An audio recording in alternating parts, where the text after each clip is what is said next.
നമസ്കാരം. കലിക ന്യൂസിലേക്ക് സ്വാഗതം. ചടയമംഗലം പോലീസ് സ്റ്റേഷൻ പരിധിയിൽ 4ഓളം വധശ്രമ കേസുകൾ ഉൾപ്പെടെ 10ൽ പരം ക്രിമിനൽ കേസിലെ പ്രതിയായ കൊല്ലം ജില്ലയിൽ ഇളമാട് അമ്പലമുക്ക് പുറത്തൂട്ട് റോയി ഭവനിൽ ഫിലിപ്പ് മകൻ 27 വയസ്സുള്ള റോയി ഫിലിപ്പ് എന്നയാളിനെ കൊല്ലം ജില്ലാ കളക്ടറുടെ ഉത്തരവ് പ്രകാരം 22/3/2025 തീയതി അറസ്റ്റ് ചെയ്ത് സെൻട്രൽ ജയിലിലേക്ക് മാറ്റി.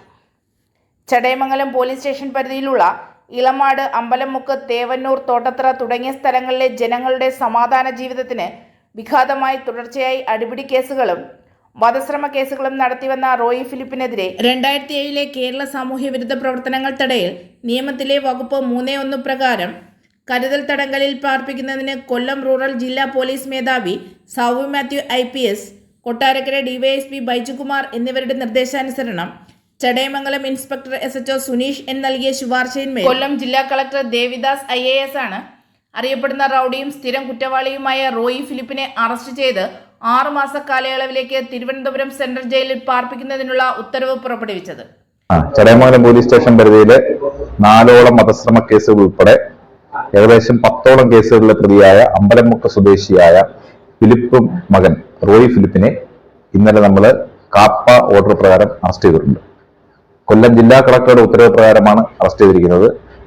ടിയാനെ നേരത്തെ കാപ്പ 3 പ്രകാരം കളക്ടറുടെ ഉത്തരവ് പ്രകാരം സെൻട്രൽ പ്രസിഡന്റിലേക്ക് 6 മാസ കാലയളവ് ജയിലിലേക്ക് പാർപ്പിച്ചതായിരുന്നു.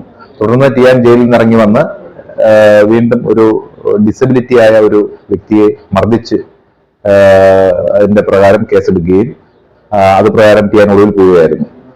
അങ്ങനെ കാപ്പ 3 പ്രകാരം ഇപ്പൊ കൊല്ലം ജില്ലാ കളക്ടർ ഉത്തരവ് പുറപ്പെടുവിക്കുകയും ടിയാനെ ഇന്നലെ രാത്രി 8 മണിയോടുകൂടി ആയൂർ ബേറോയിനെ സമയം വെച്ച് അറസ്റ്റ് ചെയ്യുകയായിരുന്നു.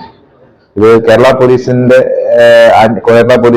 ഈ ആന്റി സോഷ്യൽസിനെതിരെയുള്ള ഒരു ശക്തമായ നടപടിയാണ് ഇങ്ങനെയുള്ള കാപ്പ ഡിറ്റൻഷൻ ഓർഡറുകൾ വരുന്നത്. Kollam rural SP Soumya Mathew IPS അവരുടെ നിർദ്ദേശാനുസരണം Kottara DYSP Baijukumar sir, CA Suneesh sir തുടങ്ങിയവരുടെ മേൽനോട്ടത്തിലാണ് പ്രതിയെ അറസ്റ്റ് ചെയ്തത്. Inspector SHO Suresh N, sub inspector Monish M, CPOമാരായ അജിത്, സുഘോഷ് എന്നിവരുടെ ശ്രമഫലമായി ആയൂർ അഗമൺ ബിവറേജസ് ഔട്ട്ലെറ്റിന് സമീപം വെച്ചാണ് ഇയാളെ അറസ്റ്റ് ചെയ്തത്.